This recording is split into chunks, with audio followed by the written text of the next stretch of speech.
Salut à tous les amis, c'est Nabil de retour, préparateur physique et coach sportif dans les sports de combat. Aujourd'hui, une nouvelle vidéo. Donc, comme vous l'avez vu, on parle de Conor McGregor.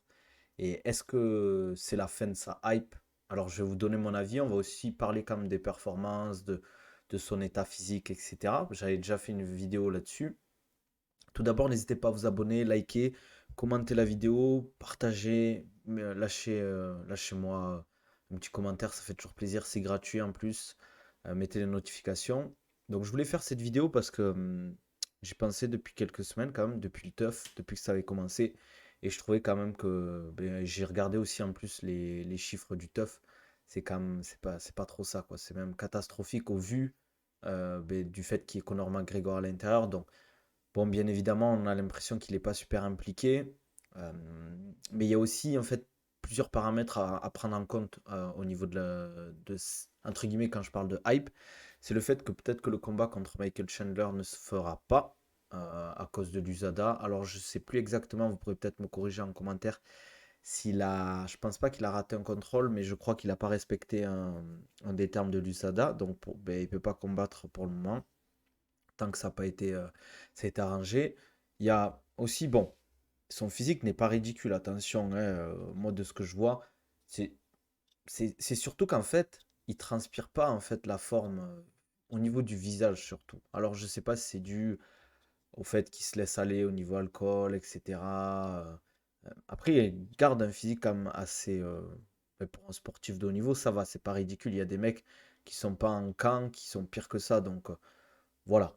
Pour un combat en 70, ça me choque pas.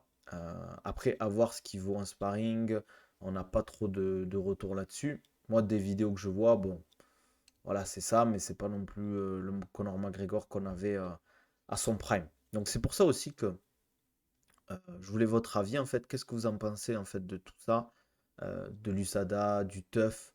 Moi, franchement, j'ai regardé, je crois, les trois premiers épisodes. Même pas, je crois, les deux premiers, j'ai arrêté de regarder parce que ça m'a un peu saoulé de voir ce manque d'implication de Conor McGregor. Je trouve que c'est dommage. Je le trouve pas du tout impliqué. Je sais pas. Je sais pas c'est dû à quoi. Est-ce que le fait qu'il maintenant il soit ultra riche, multimillionnaire, des dizaines de millions dans le compte, est-ce qu'il se dit ouais, est-ce que ça vaut la peine de se tuer à la tâche? C'est dommage parce que ça reste quand même un sportif qui a fait que le MMA est aussi connu aujourd'hui. C'est vraiment le fer de lance du MMA il y a quelques années. Là, j'ai l'impression un peu moins. En plus, il veut un peu trop faire parler de lui en dehors de la cage et je trouve ça dommage à chaque gros combat. Ben, Kamaru Usman en a parlé, qui disait qu'il voulait prendre entre guillemets le buzz entre guillemets des combattants. Je sais pas, je trouve ça un peu dommage. Moi perso, franchement, si on annonce un combat, je sais qu'il sera regardé, il fera peut-être sûrement des très gros pay-per-view, peut-être le meilleur de l'année, peut-être le meilleur depuis un moment. Je regarderai le combat, c'est sûr, mais je m'attends pas à un Conor McGregor étincelant. Je pense qu'il sera correct, mais face à Michael Chandler, je sais pas s'il va faire le poids. Je parle pas de la pesée ou quoi que ce soit, mais je sais pas si physiquement il sera là en fait, tu vois. Euh, j'ai du mal à le voir au top, au top. Et c'est ça un peu qui fait que tout- toute cette accumulation de mauvaises nouvelles, je le vois pas arriver. En fait, je sais même pas s'il va recombattre. Ça, franchement, je suis même pas sûr qu'il recombatte. En tout cas, cette année. Et le temps passe, il va commencer à se faire âger. Il y a des loups qui attendent. Et Michael Chandler, bon, il peut attendre. Il sait que si ce combat se fait, il va gagner beaucoup plus d'argent que s'il en faisait trois. Mais lui aussi, je pense qu'il veut comme il est impatient. Ça fait comme un petit moment qu'il a pas combattu.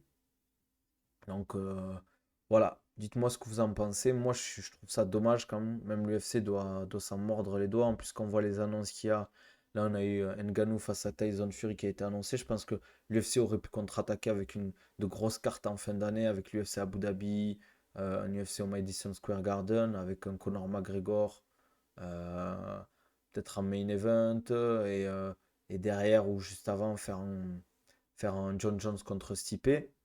Mais là, je sais pas comment ils vont faire. Franchement, moi, personnellement, je sais pas.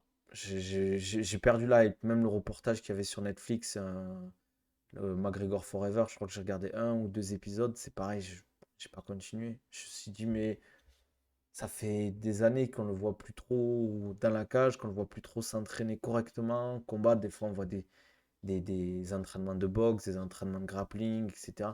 C'est ce qui nous montre, peut-être qu'il s'entraîne sérieusement, mais on voit aussi beaucoup de vidéos où il sort, où il est en boîte, il boit, il fume. Alors, je sais pas s'il prend d'autres produits, que ce soit des produits dopants ou des drogues, mais en tout cas, il transpire pas la forme. Et moi, je pense que ça va se ressentir s'il y a combat. Et c'est aussi peut-être une des raisons pour lesquelles il ne combat pas en fait. C'est parce qu'actuellement, il n'est pas en état de combattre. Je pense que même l'UFC le veut à son plein potentiel pour avoir un beau combat, quitte à ce qu'il perde. On va voir une belle guerre pour que les gens soient contents, il y ait des gros pay-per-view aussi, parce que peut-être qu'il y aura moins de pay-per-view si les gens se disent oh putain, il est pas en shape, ça me donne moins envie de le voir. Après, je pense qu'il va vendre, je pense que ça va énormément marcher. Après, je suis peut-être dur avec lui, hein. Il a le droit aussi de se reposer, de profiter, il fait ce qu'il veut. Ça, c'est sûr. Mais, euh, mais voilà. En tout cas, peut-être que lui, si il a une date, il va peut-être se motiver à s'entraîner. Et en plus, s'il gagne, je pense qu'il peut derrière avoir un title shot. Si c'est toujours Islam Makhachev, ça peut être vraiment intéressant. Vraiment intéressant d'avoir cette rivalité qui revient. C'est pour ça que je kifferais que Connor revienne vraiment à son meilleur niveau, qu'il s'entraîne correctement, parce que je pense qu'il a toujours les capacités et l'envie d'arriver à son meilleur niveau. Mais il faut qu'il y ait ce truc. Faut qu'il ait cette envie de s'entraîner et d'y arriver. Et c'est toujours pareil, le confort rend faible. Je pense que maintenant il est tellement bien financièrement qu'il a peut-être plus envie de se la tuer 2 fois par jour à l'entraînement, alors qu'il vit dans le luxe, il peut faire kiffer sa famille, partir en vacances là où il veut, quand il veut. C'est dur, hein. Qui peut le blâmer? Je pense que personne chez nous peut le blâmer, quoi. C'est un peu ce débat qu'il y a un peu avec Cédric Doumbé. Bon, c'est autre chose parce qu'il y a eu quand même d'autres précédents à ce niveau-là. Mais voilà, on ne peut pas leur en vouloir de vouloir privilégier l'argent, on va dire, à la legacy ou à la gloire, entre guillemets. Chacun fait comme il veut, chacun pense comme il veut, et c'est pour ça que c'est important. En tout cas, dites-moi, vous, ce que vous en pensez en commentaire, si vous êtes hype par un retour de Conor McGregor pour un combat. Est-ce que, en ce moment, ce que vous voyez, ça vous fait peur? Est-ce que ça vous fait rien? Est-ce que vous dites, bon, il y aura quand même combat et ce sera un beau combat? J'ai bien envie d'avoir vos avis parce que je pense pas que je suis le seul à avoir cet avis, mais je pense que c'est quand même assez mitigé, qu'il y a beaucoup de gens aussi qui sont hype de son retour.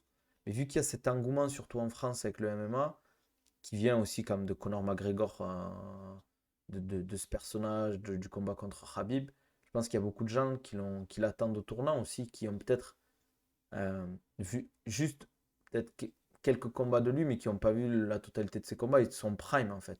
Parce que avant Khabib, pour moi, le combat contre Khabib, il était pas à son prime, parce qu'il avait fait une longue pause, il y avait eu le combat en anglaise, il revient, etc.